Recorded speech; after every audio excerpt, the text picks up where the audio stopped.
All right, folks, let's read. Man with knife shot by police in Burlington. So can we talk about this headline? So this is in Burlington in the Boston area, apparently, because it's picked up by ABC 10 Boston. So, okay. So what we know from this headline, again, media criticism is what I do on the show. Media criticism. So what do we learn from this headline? So someone was killed by cops. The police force of this country murdered somebody, right? So how do they describe that person? Man with knife. Like, okay, let's assume a cop breaks in, right, to like a fucking kitchen at a 3-star restaurant and shoots up the chef.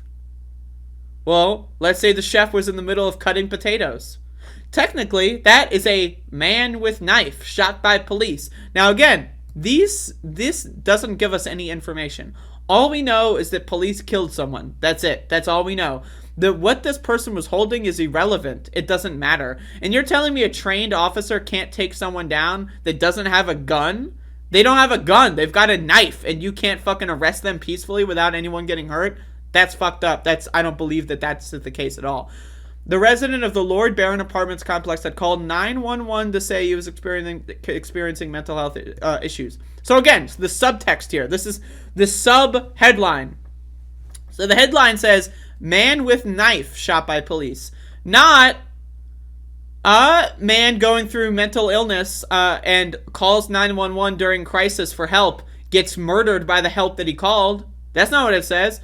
The headline says man with knife. Now we find out, oh, this man with knife actually called them, said that they're experiencing a crisis of mental health, and then this very same cops that he called for help ended up shooting him. What? Like, what? Like, I mean, but no, it's just a man with a knife. A local man is fighting for his life in an area in Massachusetts when he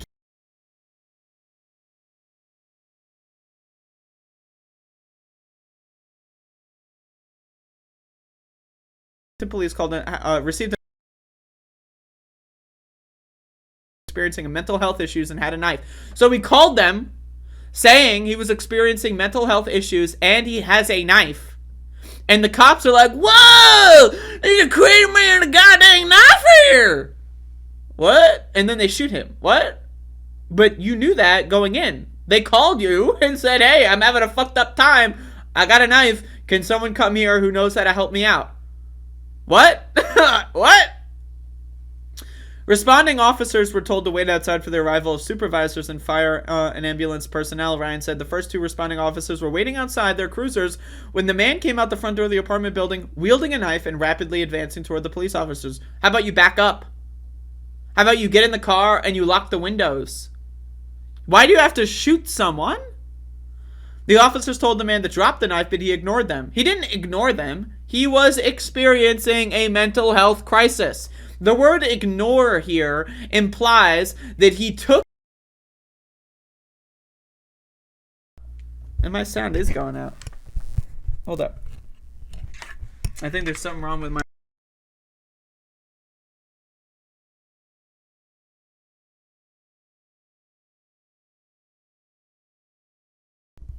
Hello? I'm sorry for that. I think there's something going on with my wire. But anyway... So he's a man, but he did not ignore the police. Ignore implies that he fully understood the command, right? And then acted against that. That would be like if I said, hey, Max, sit down. And instead he jumps on me. He didn't ignore my command because he's a fucking dog. He doesn't understand what the fuck's going on. And I'm not trying to compare someone going through a mental health crisis to an animal. But what I'm saying is, right, if someone is experiencing a mental health crisis, I've been there. I've experienced crises like this, right? They are not fully understanding what's going on around them. They are not in full and complete cognizance of what the world around them is going on. So if someone with a gun is telling you to drop the knife or to slow down, and you are not even, like, you're in your own head, something's going on, you are not hearing that, therefore you cannot ignore that. You cannot ignore something that you do not, that you don't receive the information of. But again, none of this matters because the cops already knew that this was, it's not like the cops were surprised. It's not like the cops were eating donuts on break and some guy with a knife comes out the kitchen at the donut shop, Dunkin' Donuts, and comes like going like, wow. That's not what happened. They went there knowing the guy was experiencing a mental health episode, knowing the guy had a knife, and they still fucking shot him. You're telling me they couldn't have fucking planned a better fucking, like, they couldn't have planned anything at all that was better, like, managed? They couldn't do any of this at all? What? The officers told the man to drop the... Ryan said, leading to one of the officers to discharge a non-lethal projectile at him. What the fuck does this mean?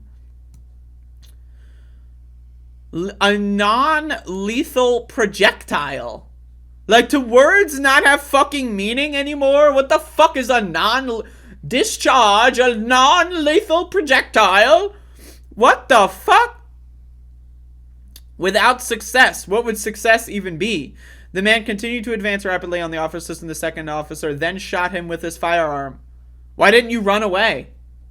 I don't understand. Okay, so they have a mental health episode. Hey, I'm going through a little bit of a crisis. Please help me. I've got a knife. I don't know what's going on. I'm scared, and I called for help.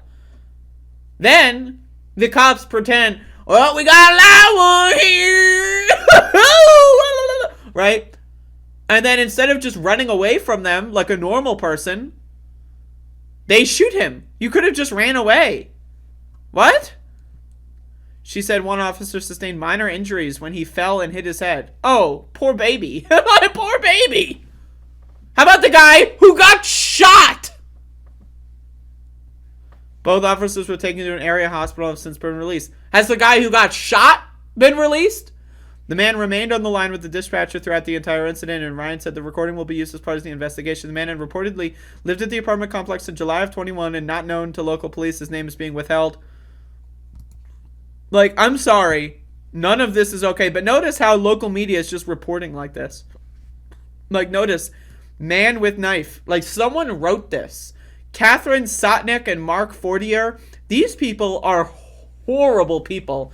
Like, these are terrible people. Both Catherine Sotnick and Mark Fortier are disgusting fucking scumbags. These are shit on my shoes. People like this belong in fucking jail. This is someone who called for help, gave all the details that he should have and did need to do so to receive proper attention and help, and then the cops neglected to help him and instead shot him. He was someone going through a difficult time who had the foresight and wherewithal to ask for help. And for that, he was shot. For that, he was potentially murdered. So what we're learning here is if you have mental health issues and you have a knife and you're afraid for yourself and the people around you, don't call the cops. Don't call the cops, right? Instead, wander the halls of your apartment and then maybe kill someone like your neighbor or something. That's better than calling the cops, because if you call the cops, they're going to kill you. They're going to shoot you and kill you. So I don't want to be shot and killed. I'm going to take my chances. Maybe my neighbor will be able to help me out. Someone who's untrained but doesn't have a gun. Because think about it this way. So you call the cops for help. They're untrained Looney Tunes, fucking dipshit cocksuckers, and they have guns, and they're going to kill you. Versus your neighbor, who's untrained, probably a dipshit cocksucker you don't know, but they don't have a gun, so they're not going to kill you. I'll take my chances with the motherfucker who doesn't have a gun. That's what we're learning here. If you have any need, crisis at all, for cops in any capacity, need help at all, do not call 911, because if so, you will be killed. That's the lesson we're learning.